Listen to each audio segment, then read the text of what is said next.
Last weekend I was up visiting Remington, Indiana, where my in-laws live, and we'll hit up this antique shop there in town and just kind of mosey around in there and just pick up some odds and ends of things that my kids are interested in, and I can get it's a little history lesson as we go through there too. So they'll ask questions about different things.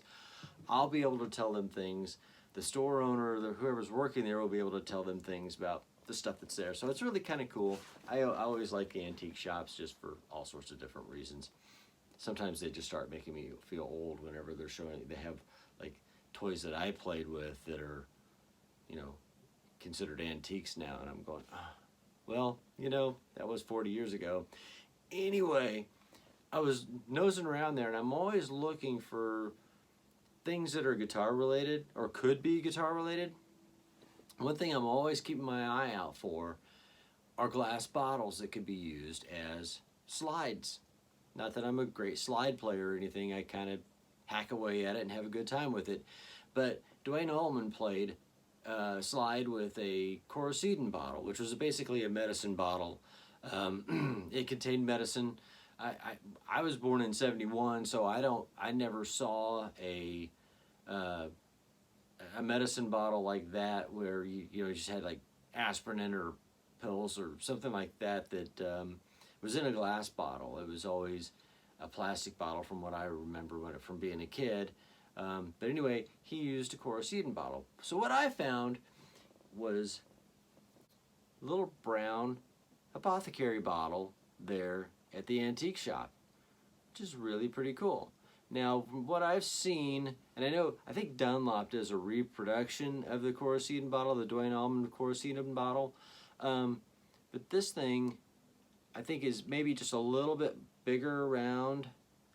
The glass might be about the same, but this is a little bigger around, and I think the Coricidin bottle is a little taller than this. But I thought, hey, you know what? First thing I did was I threw it on this finger, and I went, that seems to work.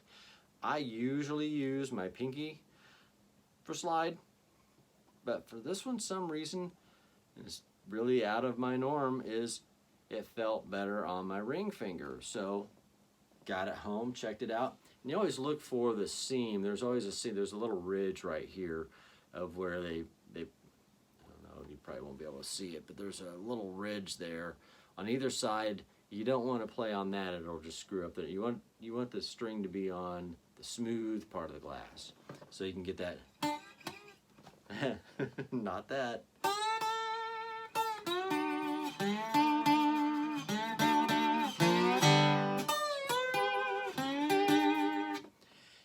That's really well on my ring finger, which is out of the ordinary for me. But anyway, I really dig it. So this is a kind of, if you're at the antique shops or whatever, you're on vacation and your wife or whoever, your significant other or your family drags you into an antique shop and you're kind of like, antiques. Keep your eye out for a bottle like this. Got it for $2. Huh? That's cool. You know, something that's fairly authentic. I mean, I don't know how old the thing is. Doesn't matter. I'm not using it for it is an antique or anything. It's a cool little bottle that can be used as a slide. People use metal pipes for slides. They'll use glassware like this, glass bottles, glass slides. Dunlop makes all sorts of slides, and there are ceramic slides. People are, I'm not really a slide connoisseur, so to speak, but I am partial to the glass slides because there's this cool vibe about them, about how originally people would either take a pipe, cut it off, polish it up, and use that as their slide, or they would find a wine bottle and cut the top of it off, and they would make a slide from that, which I think is really cool. There was a guy here in Indianapolis who used to sell these, used to make these and sell them. I don't know that he is still doing it at all anymore. I haven't seen him in forever. So what I used to do is I used to go, and my dad's best friend drank wine, and he would collect these bottles for me. I would take a bunch of bottles that really worked out well for me, that you could fit your fingers up in there pretty well. I would take any ones that you couldn't fit your fingers into, I would just send them to recycle. But if you could put your finger in there into the bottle, I would take it to the guy, and he would give me a little bit of credit on buying some more of these slides. So I've got a bunch of these slides now. So I've gotten them from, I have given away some of these slides years ago while he was still making them. Maybe one or two of them I gave away. I don't do that anymore because I don't know where I'll ever. I think Dunlop may make something similar to this now, but these were made by a guy out of real wine bottles, and I just think that's really cool. So I've got a bunch of them. I've always liked this one, and the curve. You can see there's that curve. Depending on the radius of your neck and how your strings are, that kind of plays into which one you would choose. Because see, this blue in here is a little straighter, and I love this guy. This is good for Gibsons because it's really straight, but it's just cool. It's the only blue one I have. And then there's this really green one. I dig this green one. And I know I'm playing on a Gibson, and this one's really curvy, but probably better for a Fender. Here's a clear one. I didn't have a clear one, and I thought, well, I gotta have a clear one. Again, kind of curvy, good for a Fender or something like that. Here's another one. It's kind of a dark greenish brownish, kind of yellow gold. I don't know. It's really cool. Very flat. You always look for that seam so that you can.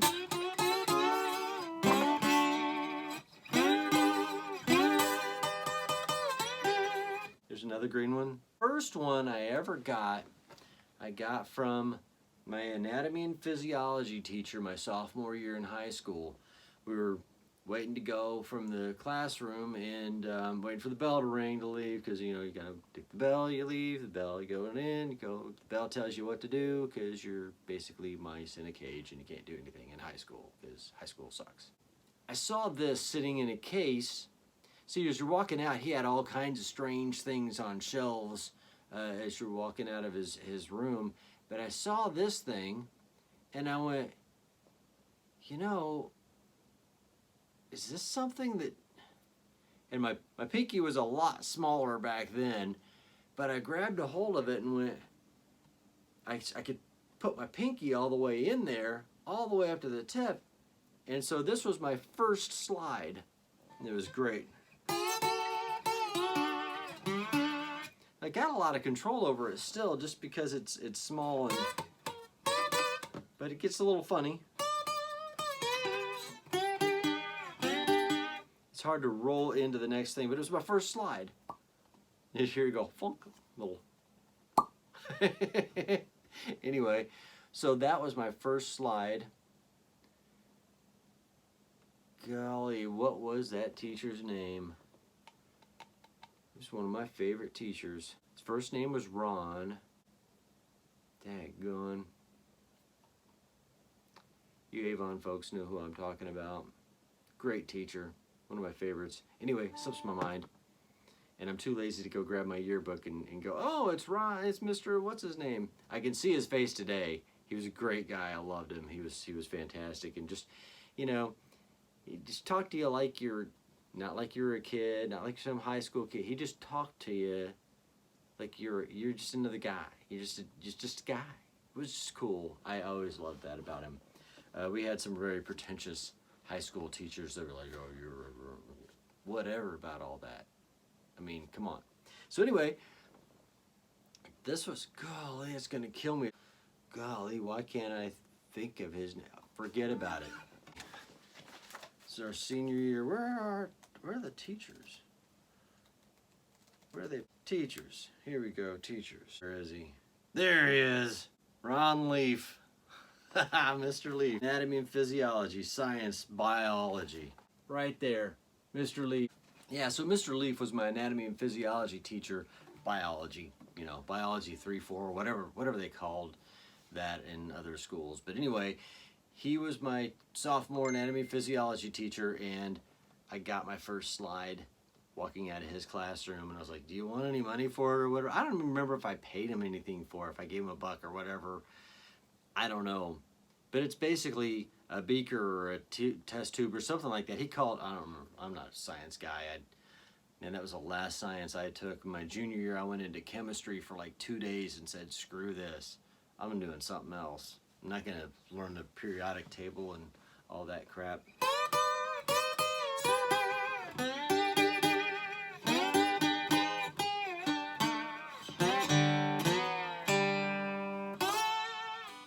That was awful.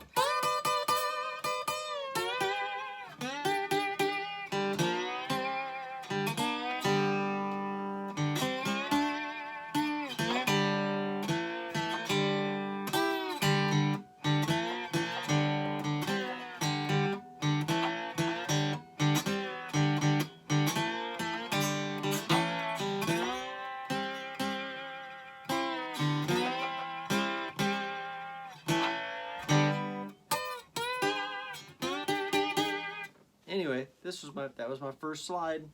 Really dig it. Now I've got this guy. I'm putting him on my ring finger and looking for that seam. I found the seam, turned it to the side, so it's out of the way.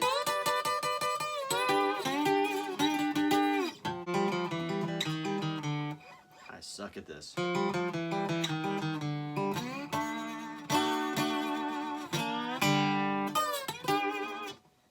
Yeah. So, like I said, if you're going to an antique, if anybody drags you into an antique shop, I mean, I've been in a lot of antique shops and I've very rarely found these. They're always cute little bottles that sit on a shelf somewhere, and that's cute little bottle there, cute little bottle there, and I've almost never found these, okay? But I did last weekend. I found one. I said, oh, let's dig around in this thing and see if I can find more. So it was just a box. It was just a box full of a bunch of different bottles. And I found 2 more. Haven't tried these guys out. Should try these. See how they are. Had something in it. Spider eggs or something. Something evil.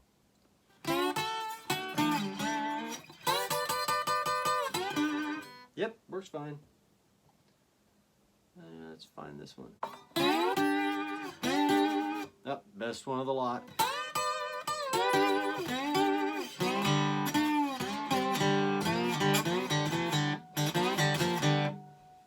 They're all the same, really. I'm just get lucky once in a while and hit a note that sounds right. I go, ooh, this is the best one. And just lucky because I could pick the other one up and sound just as good or just as bad. Anyway, keep your eyes out for these, folks. You get them, buy them, keep them. They're just different. Each one of these will perform different. See, these sides are super flat, so they're really good for like your Gibson style guitars. They have like a really flat radius. So you just build your slide collection. It's fun and cheap, and it's stuff. It's guitar stuff.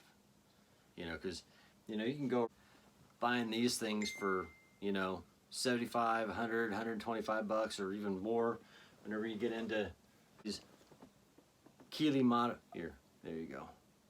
modified pedals, more money. Or if you do something stupid and buy a version 1 OCD for something like 300 bucks. I didn't buy it for 300 bucks. I bought it before people were like, ooh, the version 1s. But you see, let's see if I can get that right set up. Yeah. These, got it off my friend Andy for like 100 bucks or something like that, back when they were basically, everybody was selling them for 100 bucks, right? And now you can't get the version 1 for 100 bucks. So this is kind of a little Marshall in the box. He's not going anywhere. Mine. But yeah, those things cost like, anywhere from $70 on up, whenever you could change your slide playing or just get something kind of cool for a couple bucks, less than 10 bucks. And my wife isn't gonna go, what'd you buy? When when I'm coming in with, I don't have to come in with flowers and hand her flowers and her go, what'd you buy this time? It's like, oh, I expensive guitar. You know, no, I spent $6 on these little bottles. Just cool.